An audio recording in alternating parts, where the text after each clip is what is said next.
En el tema de la vacancia hacia el presidente Pedro Castillo, ¿usted votó a favor o votó en contra? ¿Fue constitucional e inconstitucional la vacancia de Pedro Castillo? Estamos frente a un régimen corrupto, un régimen que ha capturado varios poderes, lamentablemente el Congreso de la República. Hoy se ha convertido el soporte principal de Dina Boluarte y es el Congreso quien la sostiene, y este sostenimiento no es gratuito. Desde el Congreso de la República se viene, en este caso, presentando, aprobando, ¿no? Y después promulgando, con ayuda obviamente del Ejecutivo, una serie de iniciativas legislativas que van en contra de la lucha contra la criminalidad, ¿no? Contra la lucha de la delincuencia.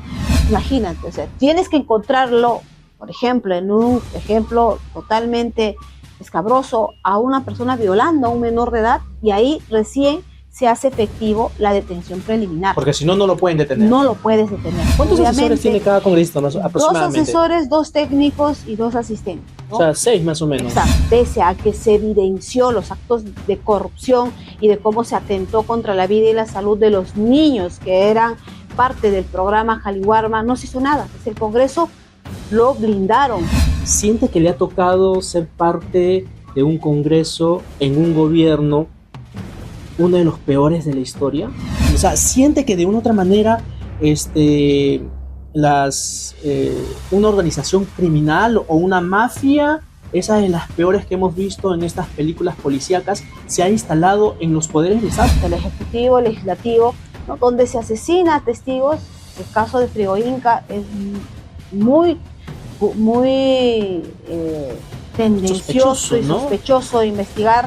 ¿No se escuchaba? O sea, ¿no se sospechaba, no se tenía algún rumor con respecto a estas chicas, estas damas de compañía en el interior del Congreso? Esperemos que no sean pues ya tan sinvergüenzas y den paso a esta denuncia constitucional. Es que el problema es que sí son sinvergüenzas, o sea, sí son descarados, sí son caraduras, porque estamos viendo todo lo que han legislado. ¿Por qué demoró en renunciar a Perú Libre? La mejor venganza de Perú Libre fue a usted limitarla dentro del Congreso. Pero para mí no es... Que Perú Libre ha traicionado a sus valores y a sus principios como partido político.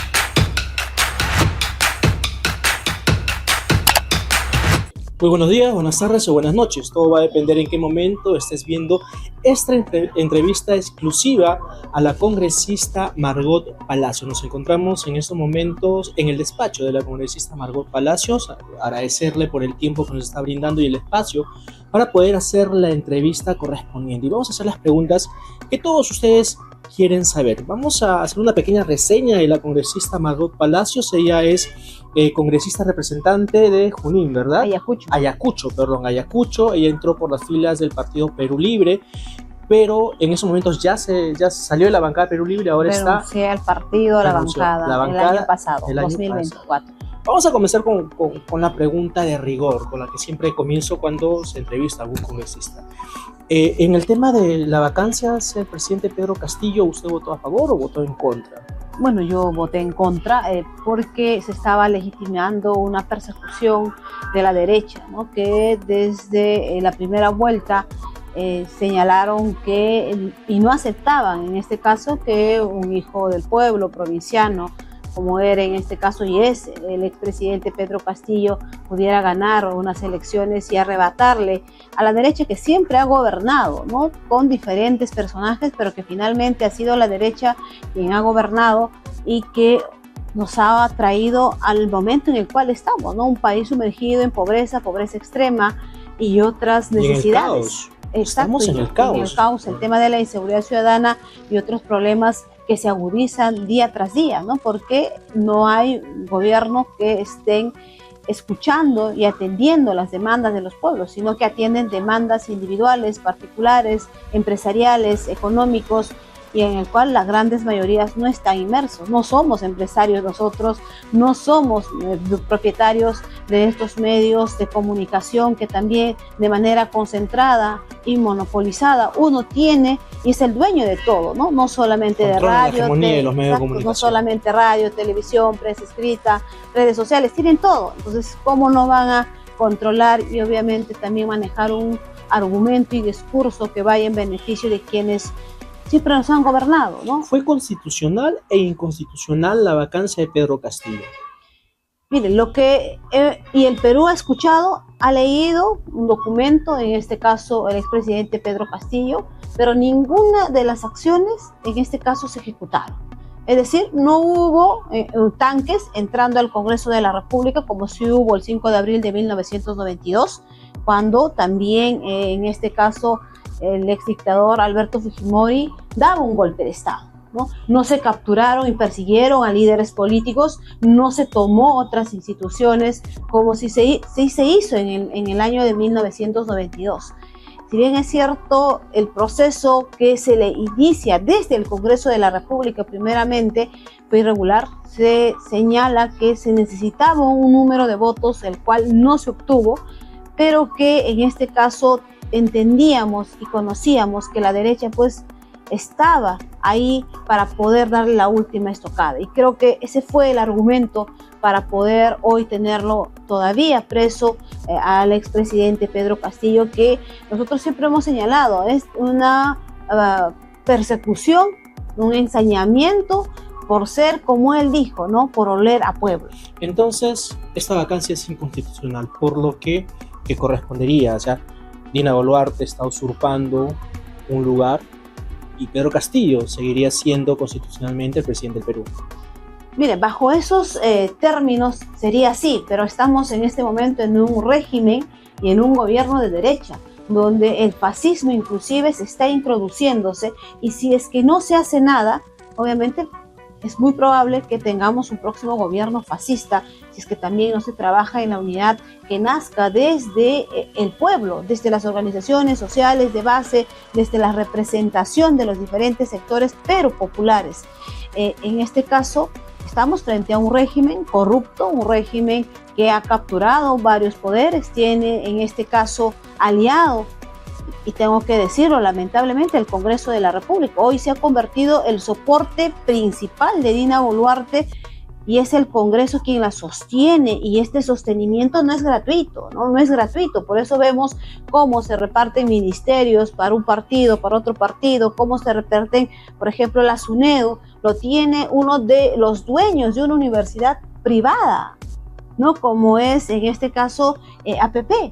Y ella es la que hoy conduce que también tiene el Ministerio de Salud. Entonces, acá hay una repartija, ¿no?, como si fuera un botín, en este caso el Estado peruano, y se vienen repartiendo los 19 ministerios, incluido la presidencia del Consejo de Ministros que hoy tenemos, ¿no? Educación para ti, salud para ti, minas para ti, economía para ti, y esto es lamentable. Con eso podemos evidenciar que el que está gobernando no es Dina Boluarte.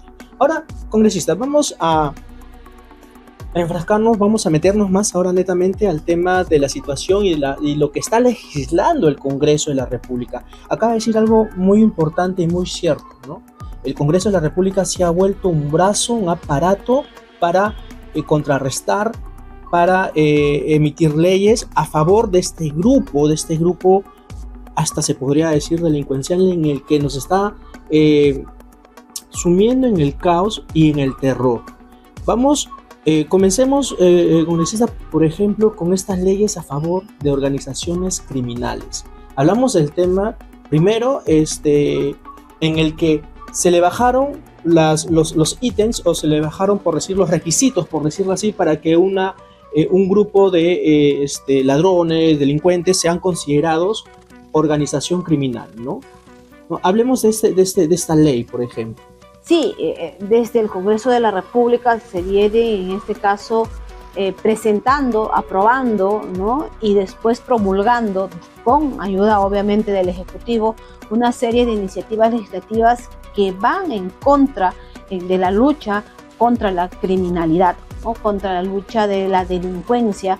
Claro está este proyecto, o esta ley, perdón, la 18.208, si no me equivoco, que en este caso separa, ¿no?, y ya no tipifica, por ejemplo, a los partidos políticos como organización criminal, y lo cual sí preocupa, porque las investigaciones que se han dado, ¿no?, a lo largo de los años pasados ha podido evidenciar que efectivamente hay organizaciones criminales vestidas de partidos políticos.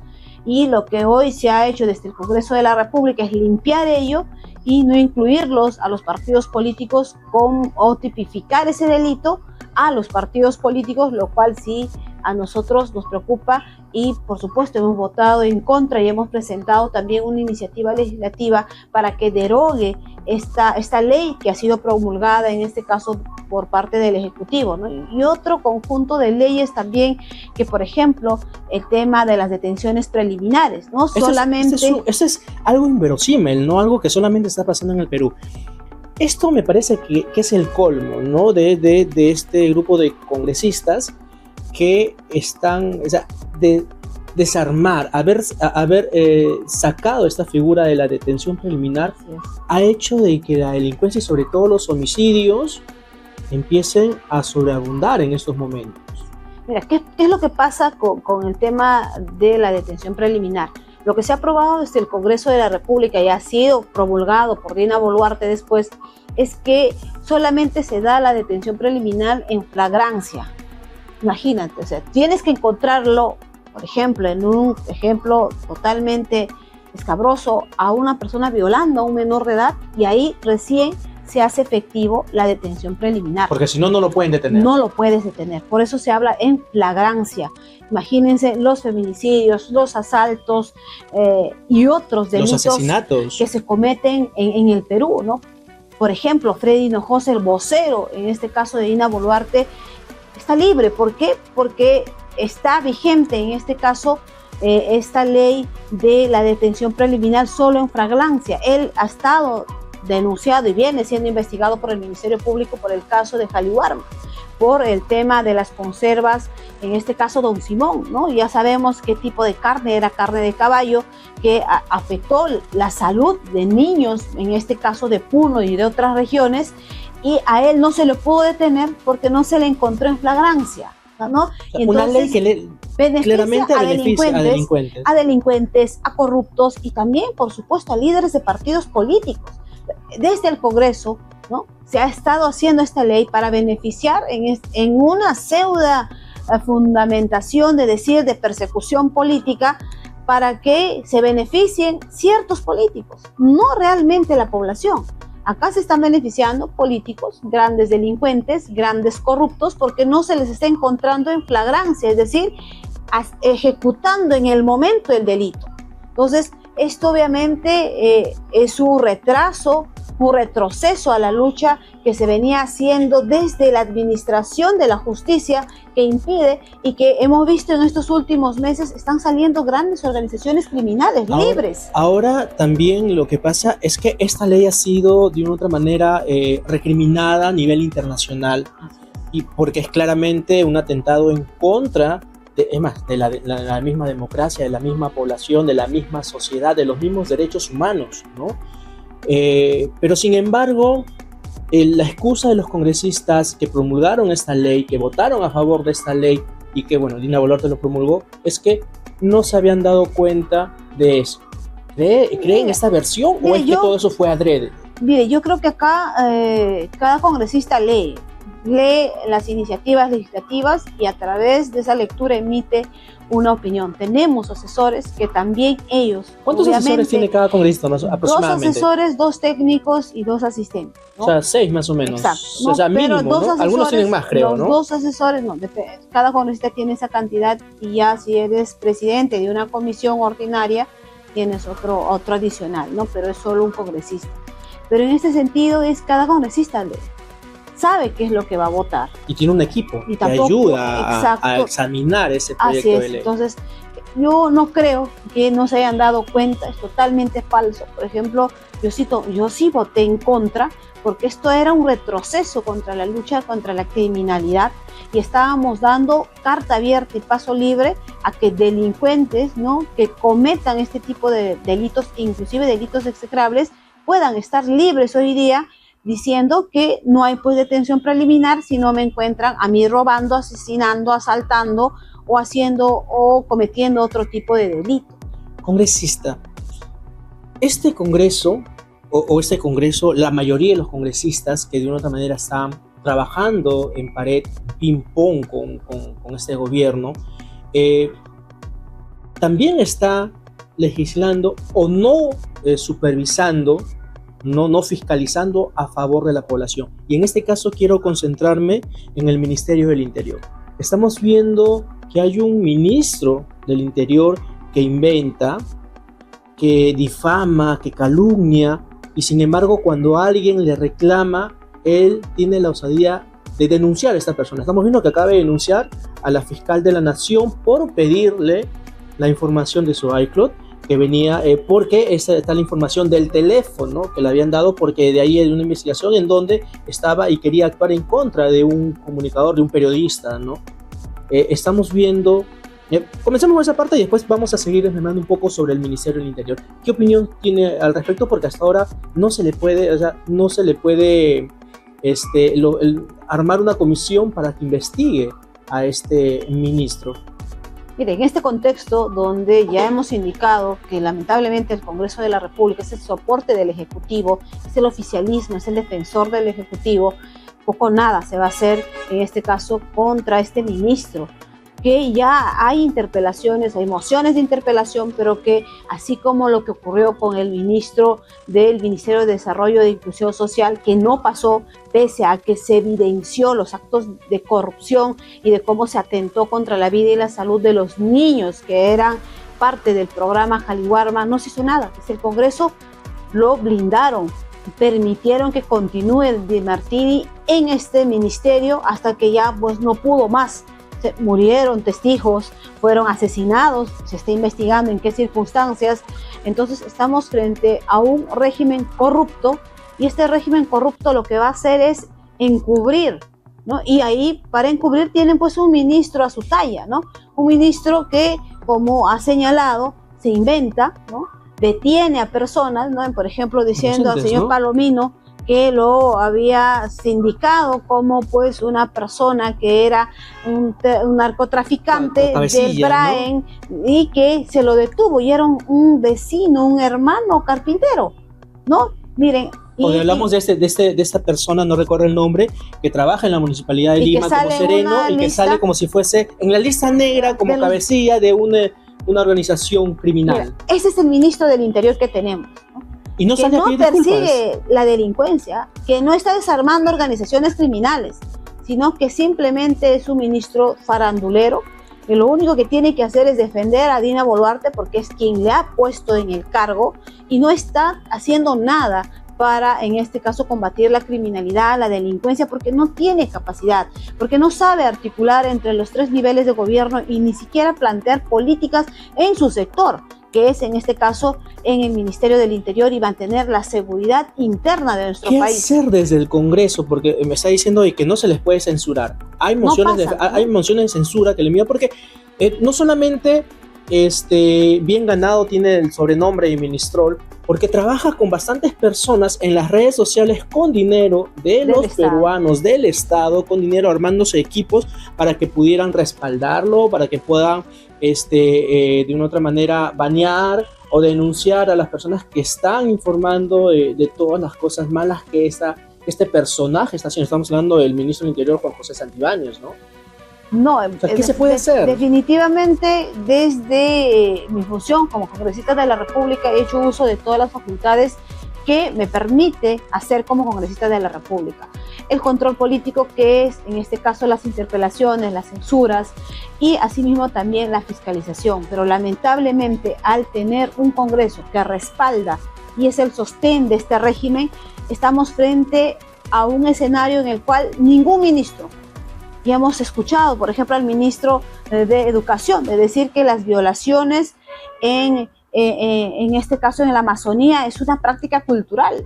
Imagínate si otro ministro en otro gobierno, y ponemos un ejemplo, en el gobierno de Pedro Castillo, hubiese dicho esto, ya estuviera preso. Al día siguiente hubiese sido destituido. Pero acá, como hoy día la derecha es el soporte de este régimen, se le permite de todo. Por eso tenemos un ministro que, reitero, no tiene nada de profesional. Es un ministro incapaz, incompetente, que no sabe dónde está, que no sabe tampoco qué hacer desde el Ministerio del Interior. ¿Ya cuánto tiempo está? Ya está meses y meses, y tenemos las estadísticas sumamente alarmantes. Hemos iniciado un año nuevo, 2025, y ¿cuántos ya asesinatos ha Es habido la de peor manera gestión que ha alarmante. habido. Es la peor Es la peor gestión que ha habido en toda y la historia nada republicana. seria, ¿no? Es una gestión que tiene, en este caso, bajo su dirección a un ministro que no es nada serio, que no es capaz, que no sabe qué hacer en ese ministerio, y por decoro él, ¿no?, debería inclusive dar el paso al costado, porque Dina Boluarte no lo va a sacar, porque él ha sido pues muy utilitario desde que ha asumido, en este caso... Utilitario para respaldarlo. Exacto. O sea, como, ¿no?, para ella expulsarla, no para, en este caso, para la población, trabajar por la seguridad interna de nuestro país, sino para atender intereses muy personales, en este caso que viene a ser de Dina Boluarte. Congresista, ¿siente que le ha tocado ser parte de un Congreso en un gobierno uno de los peores de la historia? O sea, considera que estamos viendo, por ejemplo, cómo el Congreso blinda a estos ministros incapaces que están perjudicando al Perú, pero también está blindando a otros congresistas. Hemos visto hace poco, nada más acaban de blindar a un congresista acusado de violación. Y hemos visto anteriormente también lo mismo, y estamos viendo que también a lo largo de este gobierno legislativo han venido entre ellos blindándose, ¿no? Entonces, a eso sumado también el tema en el que está pasando, o sea, siente que de una u otra manera una organización criminal o una mafia, esa de las peores que hemos visto en estas películas policíacas, se ha instalado en los poderes del Estado, porque estamos viendo que en el Congreso hubo una denuncia muy fuerte con respecto a damas de compañía, prostitución dentro del Congreso de la República, y una de las principales testigos que estuvieron ahí prácticamente fue asesinada. Y no vengan a decir que esto fue víctima de la delincuencia, de la ola de delincuencias, no, porque se ha descubierto que esta persona fue interceptada y le dieron más de 60 balas y 20 de ellos le cayó, fue acribillada. Entonces, al mismo estilo de Al Capone, al mismo estilo de estas bandas y mafias más peligrosas del mundo. Estamos en un régimen, obviamente en este régimen están incluidos los tres poderes del Estado, en el cual se asesina a los testigos. Incluido el gobierno también, ¿ah? Exacto, por eso, exacto, el ejecutivo, el legislativo, ¿no?, donde se asesina a testigos. El caso de Frigo Inca es muy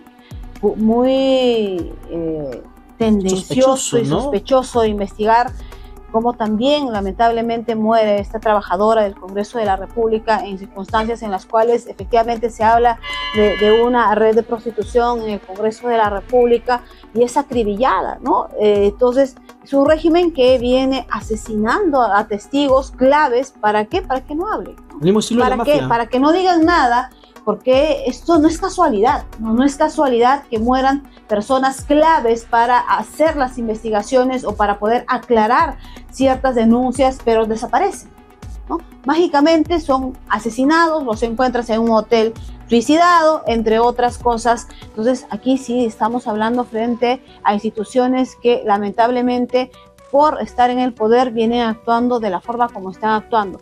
Sobre las acciones del Congreso. ¿Se arma una comisión para investigar eso? Mira, desde la Comisión de Fiscalización se ha estado citando a los diferentes funcionarios que han estado involucrados tanto en la contratación de esta persona y obviamente sus nexos con unas plataformas virtuales en las cuales son para personas adultas y cómo se le contrató a ella en el Congreso de la República, pero lamentablemente esto ha quedado hasta ahí. Desde el Congreso de la República se iba a hacer una comisión ad hoc, pero que finalmente después de 2 o 3 días renunciaron sus integrantes. Se iba nuevamente a organizar o recomponer esta comisión ad hoc para que investigue, pero mira, cómo el propio Congreso va a investigar un caso que le afecta al propio Congreso. Hay pues conflicto de interés, ¿no? Y un conflicto de interés donde el hoy presidente del Congreso de la República representa a un partido y los demás funcionarios que están en el Congreso de la República en las diferentes áreas son militantes, son simpatizantes de ese partido. ¿Qué van a investigar? ¿Qué informe van a hacer? Están incluidos en este tema, ¿no? De una otra manera están... Tienen cercanía, tienen militancia, son de un partido político. Entonces, ¿cómo ellos van a investigar? ¿Con qué objetividad? ¿Con qué imparcialidad van a hacer un informe o van a disponer algo cuando finalmente van a afectarlos a ellos. Entonces, lo que acá estamos viendo es ¿Quién los puede investigar entonces? Mira, desde el Congreso de la República, reitero, No desde la Comisión de Fiscalización se ha hecho, en este caso, lo que le corresponde hacer. Se ha pedido comisión, que se le dé facultad de comisión investigadora, pero no se le han dado, es lógico que y lo van no a se le bloquear, van a ¿no? dar, porque acá no se quiere investigar a nadie, mucho menos tocar, ni siquiera con el pétalo de rosa, a Dina Boluarte, a sus ministros, y obviamente esto sí es muy peligroso, porque estamos permitiendo que se enquisten más si es que de verdad hay este tipo de organizaciones criminales, y nos vamos a convertir pues en un estado como lo que llaman, ¿no? Donde están las organizaciones criminales gobernando, y no ya en este caso funcionarios. Y en este caso me imagino que usted conversa con otros congresistas, con los trabajadores. ¿No se escuchaba? O sea, ¿no se sospechaba, no se tenía algún rumor con respecto a estas chicas, estas damas de compañía en el interior del Congreso? O sea, ¿no escuchó por ahí anteriormente? No escuché. Más bien la noticia sale cuando lamentablemente se da a conocer que esta persona ha sido acribillada con más de 70 disparos. Porque se encontró también una habitación, ¿no? En un despacho, que es de la presidencia, cuartito de placer lo llaman, ¿no? Que es de la presidencia del Congreso de la República, pero que finalmente ellos señalaron que no era ellos, sino es un lugar para reunirse. Es lo que ellos señalan en esa versión, ¿no? Entendemos que este caso está en el Ministerio Público. El Ministerio Público tendrá que hacer las indagaciones, averiguar y ver, ¿no?, qué es o para qué servía ese ambiente que está ubicado en la presidencia del Congreso de la República, y tendrán que pedir más información, por ejemplo, información fílmica. Como congresistas pero no pidieron información. Hemos pedido, ¿no? Pero lamentablemente dijeron inclusive que los videos no se guardan de mucho tiempo, ¿no? Que ya se habían borrado. Convenientemente. Exacto, convenientemente varios de los registros fílmicos ya no existen en el archivo.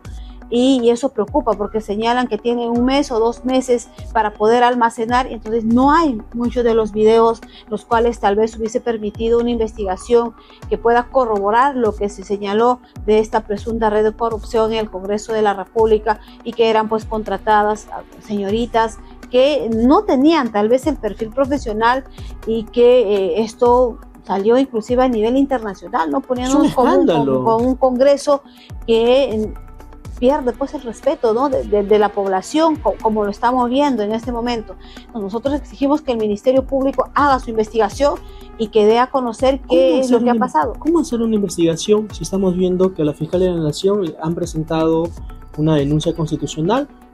Y creo yo, al ver todo este tema, porque la nueva Fiscal de la Nación está empezando realmente a investigar, es incómodo para muchos congresistas. Entonces, ¿usted cree que esta denuncia constitucional vaya a prosperar y la vayan a censurar? Me parece muy probable, no sé de ustedes. Mira, ya te he dicho, es un gobierno de derecha, están profundizando en todas las instituciones y están capturando todas las instituciones, pero también hay que entender que esto es una lucha de poderes en el cual este régimen corrupto de Dina Boluarte se está haciendo y utilizando varios mecanismos como denuncias constitucionales y enfrentamientos inclusive frontales. Y hemos escuchado a Dina Boluarte inclusive señalar pues que me citen, ¿no?, al Ministerio Público, que me inviten, yo voy a ir, ¿no?, retándola, en este caso a la Fiscal de la Nación. Entonces acá hay una lucha, ¿no?, entre el Ministerio Público y el Ejecutivo. Y el Ejecutivo, que es un régimen corrupto, viene utilizando estos mecanismos, ¿no?, como denuncias constitucionales, como amedrentamiento, para que finalmente los congresistas que están aliados tenga subyugada a uno de estos poderes, y finalmente lo tenga para que, de acuerdo a sus intereses, actúen. Entonces, y efectivamente, ¿no?, desde el Congreso de la República hemos visto que sí, están respaldando, apoyando. Obviamente esto se va a ver en la subcomisión de acusaciones constitucionales. Esperemos que no sean pues ya tan sinvergüenzas y den paso a esta denuncia constitucional. Es que el problema es que sí son sinvergüenzas, o sea, sí son descarados, sí son caraduras, porque estamos viendo todo lo que han legislado. Por eso digo, es muy probable que sí la vayan a censurar. Es muy probable en este contexto, ¿no?, donde prima el autoritarismo del voto, ahí no prima la razón, no prima el análisis. ¿De qué bancadas estamos hablando? Ahí prima en este caso el poder de los votos, contar cuántos son, yo creo que estamos hablando aquí de los partidos de derecha, ¿no? Claro, no estamos hablando de Fuerza Popular, la población identifica muy bien claramente quiénes son aquellos que estarían respaldando esta denuncia constitucional, que, reitero, primero va a ir a la subcomisión de acusaciones constitucionales, se tendrá que delegar a un Perú congresista. Libre también es parte de este grupo que también está legislando en contra de todo esto. Yo creo que las iniciativas legislativas hablan por sí solas, y la población creo que es el mejor quien va a sacar en este caso una opinión con respecto a ello, ¿no? Y ya seguramente sabemos y conocen cómo viene votando cada uno de los congresistas, ¿no? No hay un congreso en el cual pueda actuar de manera más sensata, ¿no? Sino lo que se busca aquí es que, ejerciendo y teniendo esa mayoría de votos, y con votos se puede hacer lo que quieran en el Congreso de la República, vienen haciendo lo que están haciendo hasta el día de hoy aquí. Congresista, usted fue parte de Perú Libre, entró al Congreso por Perú Libre, todo el Perú tenía la esperanza en Perú Libre, en el que pensábamos que iba a haber un recambio en el presidente Pedro Castillo, pero las cosas a esta parte ya han cambiado mucho, ¿no? Y estamos viendo realmente, usted lo ha dicho, ¿no? Hay que ver por los votos, las iniciativas legislativas que han dado, y Perú Libre también ha sido parte de los que votaron a favor, ¿no? Me refiero ahora en el tema de esta ley para organizaciones criminales, para también el tema de allanamientos, ¿no? a los procesados, y también con esta ley para la detención preliminar. Usted estuvo dentro de Perú Libre, háblenos un poquito. ¿Usted salió, renunció, la sacaron? ¿Cómo es ese embrollo? Mira, yo renuncio el año 2024, el 31 de mayo, porque mi conciencia y mis principios no me permitían acompañar en la votación que venía realizando, ¿no? Entonces, yo no he votado en ninguna de esas leyes a favor, he votado en contra, y es por eso que decido retirarme de esa organización política, porque ya estaban, en este caso, chocando con mis principios, con la propia ideología que también toda mujer de izquierda tiene, y es que se decide dejar esta organización, esa bancada, para ya estar en un lado donde yo pueda, de manera libre, sin, en este caso, exigencias. ¿No podía hacer lo mismo en Perú Libre? No, por eso yo decido retirarme, porque obviamente ahí había decisiones. Presionar a mí no, jamás nadie me puede presionar. Pero de otra manera, en grupo. Antes que ocurra eso, yo mejor retirarme de cualquier espacio que alguien pretenda, en este caso, indicarme qué hacer o indicarme qué no hacer, o decirme cómo tengo que votar. Usted fue vocera de Perú Libre, ¿verdad? Así es. Porque hay muchos luchadores sociales me preguntan, ¿por qué demoró tanto en renunciar si es que ya se estaba viendo indicios en otros ¿qué le hizo usted de una otra manera hacer o qué pensó, ¿no? Porque estamos viendo ahorita su posición clara, ¿no? Pero, ¿por qué demoró en renunciar a Perú Libre? Mire, usted sabe que cuando uno ingresa a un partido político y cuando también tiene una formación política, no es que te vas a ir de acá de aquí y a otro partido, ¿no? Obviamente uno cree, ¿no?, en los principios, ¿no?, programáticos, ideológicos que se tiene, y asimismo también siente que se van a conducir bajo esos principios, bajo ese programa, bajo ese ideal. Pero lamentablemente hubo una desviación en el cual no había... Trató de que tomaran el camino correcto nuevamente. Yo creo que con mis acciones, pero usted con mis acciones como vocera durante el periodo que he estado, ha habido una conducción, yo creo que de acuerdo a los intereses de las grandes mayorías. He sido dentro de la vocería, he promovido 3 mociones de vacancia, interpelaciones, censuras, en el cual tal vez no se hubiese dado en mi ausencia en ese momento. Me he conducido bajo lo que el pueblo me ha dado, en este caso, esa confianza para poder representarlos en el Congreso de la República. Ya cuando no había esa posibilidad, cuando ya se estaba tomándose otro camino en el cual no había vuelta hacia atrás, obviamente es que yo decido retirarme para poder de manera libre y sin estar teniendo que, pues obviamente, al ser vocera tenía que yo seguir lo que decía también la mayoría, ¿no? Claro. Pues eso implica eso también, el cargo de vocera, y cuando ya eso no era no quería viable, ser cómplice de lo que estaban haciendo en ese momento. Por supuesto, y yo ya un día antes se votaron proyectos de ley muy cuestionados y yo voté todos en contra, y es por eso que al día siguiente, el 31, yo decido en horas de la mañana renunciar al partido, a la bancada, dejar la vocería, porque ya mis principios no me permitían continuar, ¿no?, haciendo esas acciones, votando de esa manera, y es que ya decido no estar ahí. Eso al parecer no fue bien visto por la bancada de Perú Libre, por los líderes de este partido político, y vimos un ataque, ¿no? Hasta ahora podemos ver ataque hacia su persona.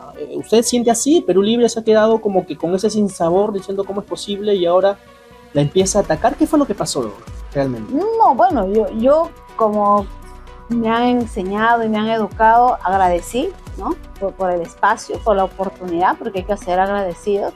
Y ya lo que ellos hayan hecho después y cómo hayan reaccionado, ya queden ellos, ¿no? Pero sí recibió ataques. Por supuesto, ¿no? Y creo que eso es evidente, ¿no? Y ha sido totalmente público.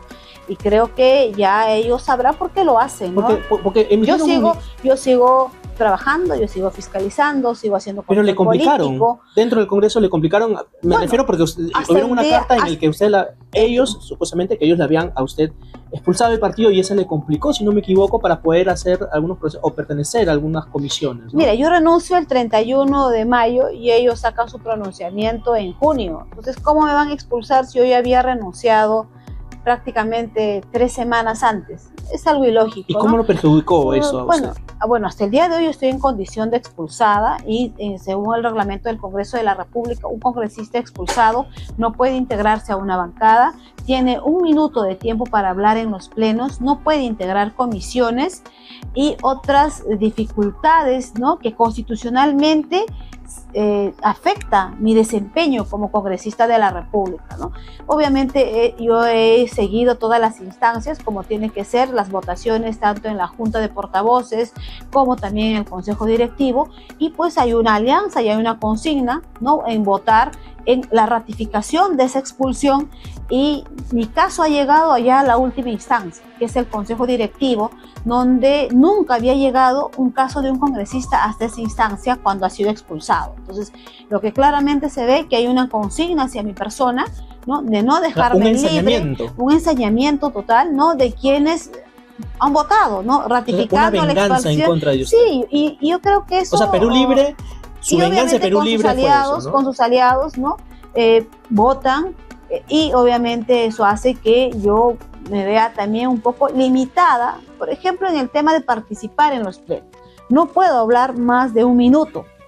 Y, justo por eso, porque estoy con la condición de expulsada, y reitero que ha sido ratificada, ¿no?, en 2 comisiones, en 2 juntas de portavoces, en un consejo directivo, y he pedido nuevamente en este caso que se vuelva a hacer una nueva votación, y que será seguramente cuando se inicie nuevamente el año legislativo, ¿no?, que es a partir, entiendo, del 15 de marzo, en el cual nuevamente voy a pedir que se revoque mi expulsión para que me permitan a mí integrarme de manera formal y oficial a una bancada, y también pueda tener los derechos que cualquier congresista tiene, ¿no? Por ejemplo, yo no podría integrar una comisión ordinaria siendo expulsada. O sea, le están limitando mucho. Mucho, exacto, ¿no? Pero sí puedes solicitar a una bancada, y esta te puede, en común, dándote su espacio, cederte el espacio para que tú puedas, en representación de ellos, integrar una comisión. Pero eso ya es un tema de buscar aliados, pero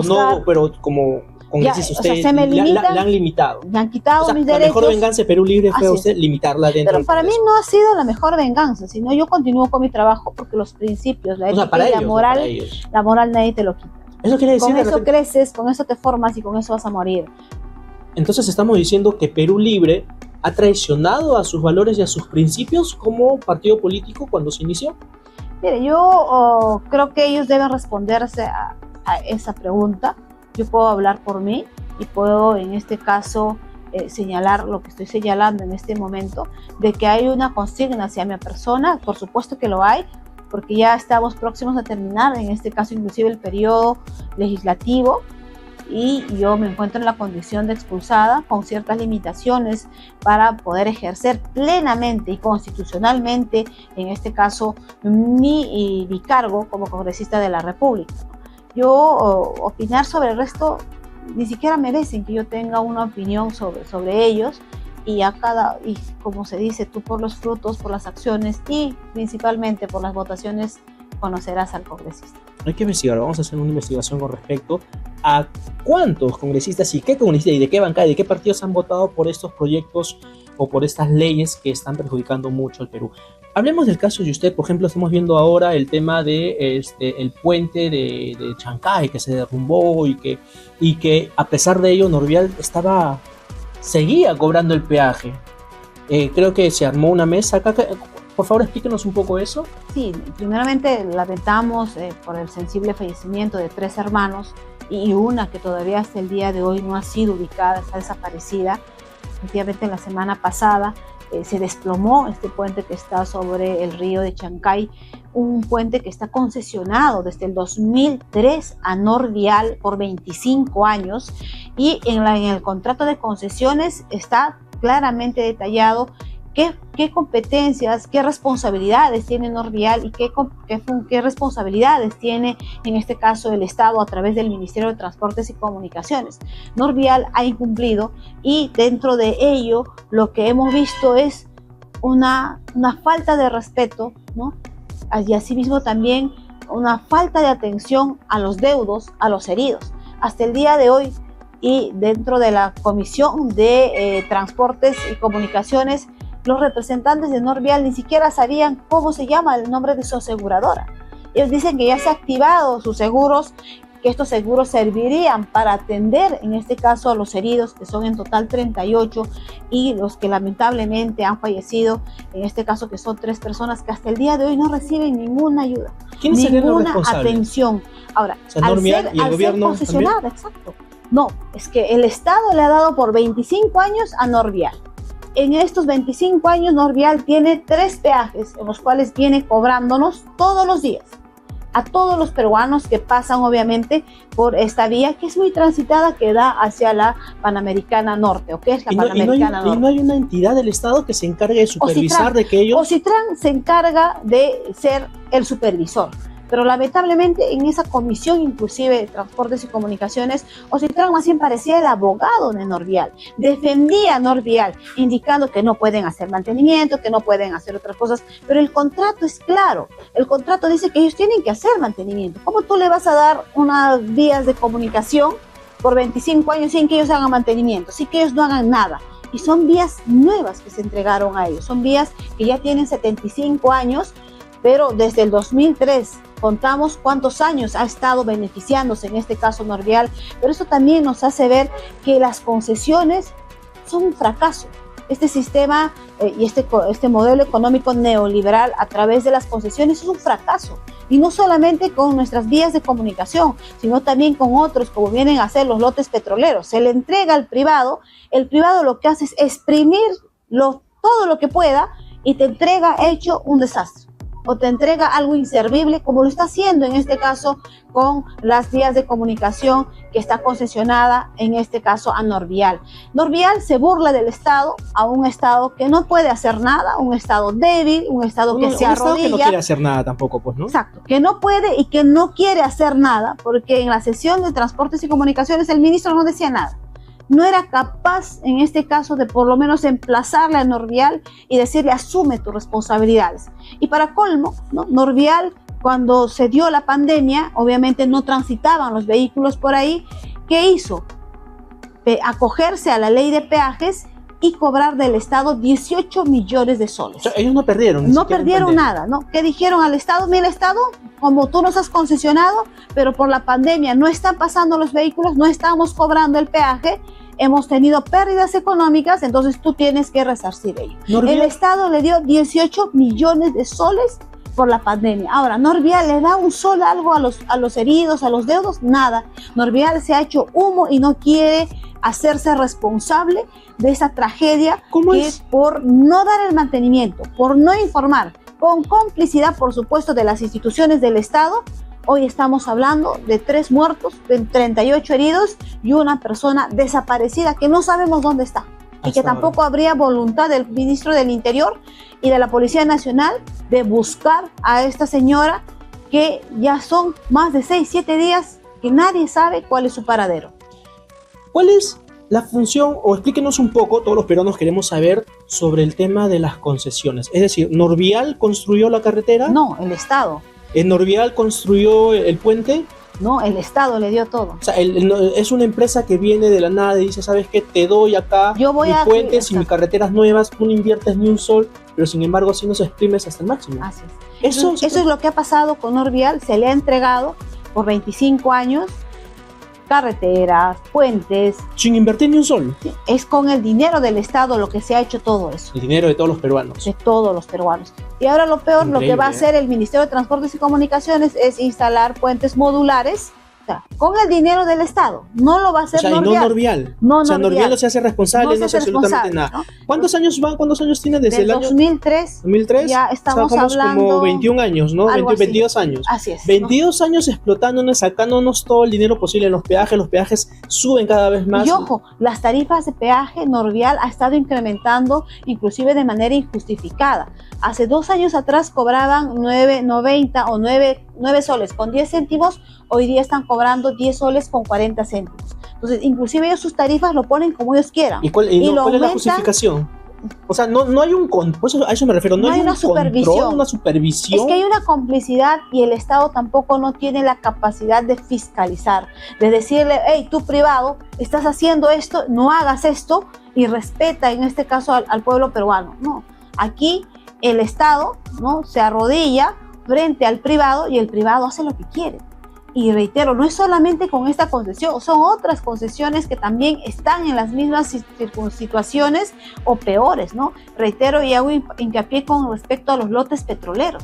Los lotes petroleros se han vuelto el 2023, 2024 y este año al Estado peruano, después de haber estado en manos de privados transnacionales 30, 32 años. ¿Qué es lo que ha pasado cuando nos han devuelto? Totalmente improductivos, ¿no? No han hecho lo que ellos tenían que hacer, trabajos de exploración, es decir, tenían que buscar otros lotes más para que encontraran petróleo y puedan en este caso extraer. Lo que busca el privado es que el Estado le haga todo ese trabajo, haga la exploración, la explotación, encuentra petróleo y si encuentra, ahí es donde ellos como rapiñas saltan y piden ahí la concesión. Y como tenemos un Estado privatista, y como lo están haciendo, y como tenemos lo han hecho, un Estado privatista, ¿no?, que le entrega a privados nuestros recursos naturales, obviamente esto no es gratuito. No es nada gratuito entregarle recursos naturales como pueden ser en este caso los lotes petroleros que están en el norte del país, específicamente en Piura, y que si volvieran a la administración del Estado a través de Petroperú, tendríamos una refinería muy rentable. Una refinería que podría coberturar todo el mercado nacional, no solamente en este caso con combustible, sino también con combustible para aviones, entre otros. Además tengo entendido que estas concesiones a estas grandes empresas, como vienen bajo el nombre de exploración, no se les cobra impuestos. Así es. Pero no exploran. Pero claro, solamente es, lo que ya tienen lo explotan. De ahí nomás extraen. Lo extraen, pero no pagan impuestos siquiera de eso. No. O sea, tampoco, se enriquecen. Cuando ellos hacen sus contratos de concesión, hay compromisos que asume la empresa privada como también el Estado.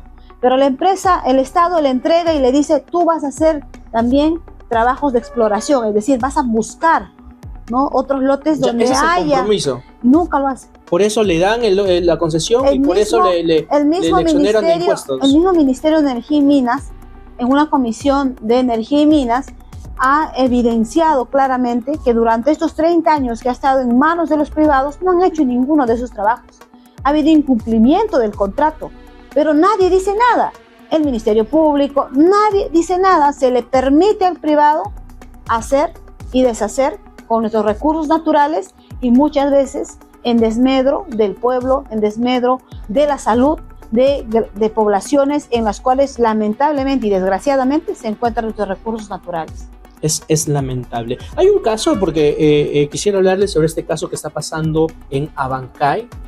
Como congresista tienen la facultad de poder ir a fiscalizar, ¿no? Por ejemplo, hay un caso en Abancay que quieren hacer un hospital, ¿no? Un hospital clase 3, ¿no? Ya Abancay, Apurímac tiene un hospital de clase 2, pero quieren subir a un hospital de clase 3, la categoría, ¿no? Hospital de clase 3, para que puedan abarcar más, ¿no? Porque cuando hay emergencias muy graves, los tienen que llevar hacia Cusco. El detalle está de que ese proyecto ya está muy avanzado, pero quieren construir el hospital, ¿no? De categoría 3 en el mismo lugar donde está el hospital que tienen ahora. Si hacen eso, corren el riesgo, porque hemos visto, hay otras construcciones, otras concesiones, otros planes de contingencia, que no se terminan ni en uno, ni dos, en tres, pasan hasta 15 años y no. Entonces, van a destruir un hospital, el pequeño hospital que tienen, para que construyan el hospital de categoría 3, destruir lo poco que tienen. ¿Cómo se van a quedar los apurimeños, los abanquinos? Se van a quedar sin hospital, porque mientras termine de construir, si es que se termina de construir, ¿cómo se va a atender eso? Ahora, tenemos entendido, hay una información, eso es una exclusiva, en que hay algunos mafiosos de la política en el que tienen el control de la parte de la salud, en donde lo que van a hacer es actuar en desmedro de la salud pública para que ellos construyan clínicas privadas, policlínicos, para que la atención sea privada. ¿Por qué? Destruyendo un hospital mientras supuestamente están construyendo otro hospital, ¿dónde se atienden los demás? Si no hay lugar donde tienen que ir, ¿dónde van? A las clínicas. ¿Eso ustedes lo están investigando? ¿Hay algo que se conozca acá? Mire, esta es una realidad de que los gobiernos regionales, ¿no? A través también del Ministerio de Salud, construyen nuevas infraestructuras para poder tener mejor equipamiento, más especialistas que puedan atender la demanda en la salud de las poblaciones. Pero también esto ha traído consigo obras paralizadas, obras mal ejecutadas, y obviamente es el temor de nuestros hermanos de la región de Apurímac de que también al destruir el hospital que hoy está operativo y que busca recategorizarse, y para ello necesita una nueva infraestructura, necesita otros equipos, necesita más especialistas, pueda quedar pues en la nada, como está pasando en varias regiones. Ojo, en varias regiones, por ejemplo, de la región Ayacucho se está construyendo hoy día 4 hospitales, en el cual, si bien es cierto, son infraestructuras buenas, pero no hay equipamiento, no hay personal.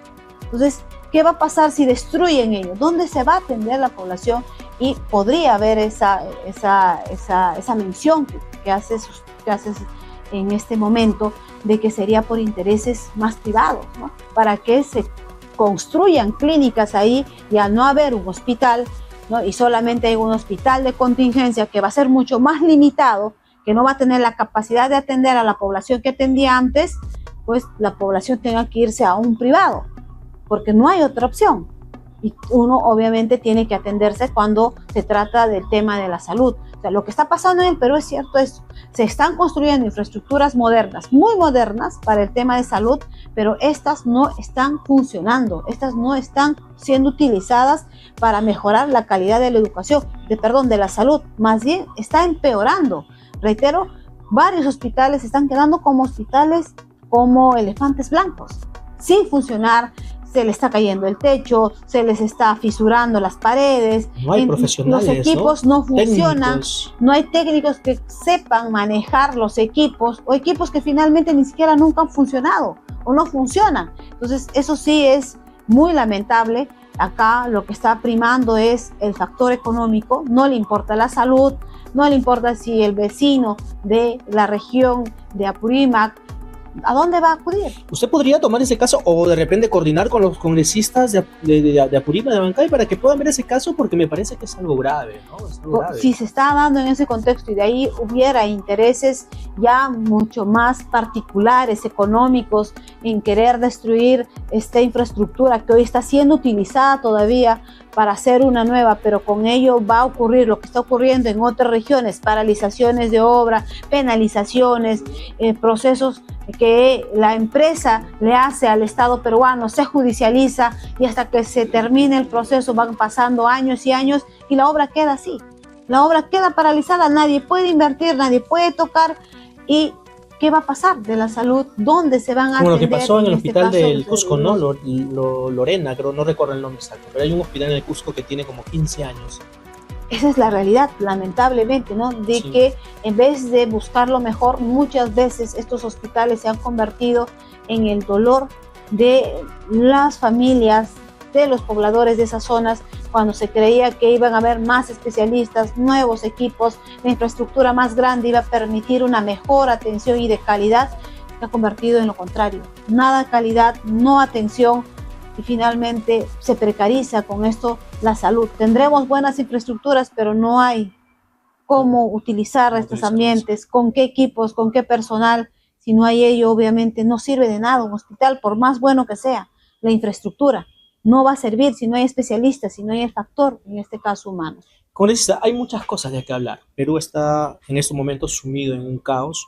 La inseguridad, los tratados por debajo de la mesa, estas empresas grandes y corporaciones y concesiones que se roban la plata de todos los peruanos. Pero el tiempo nos ha ganado. Congresista, su último mensaje para los seguidores de la multiplataforma de RNPP.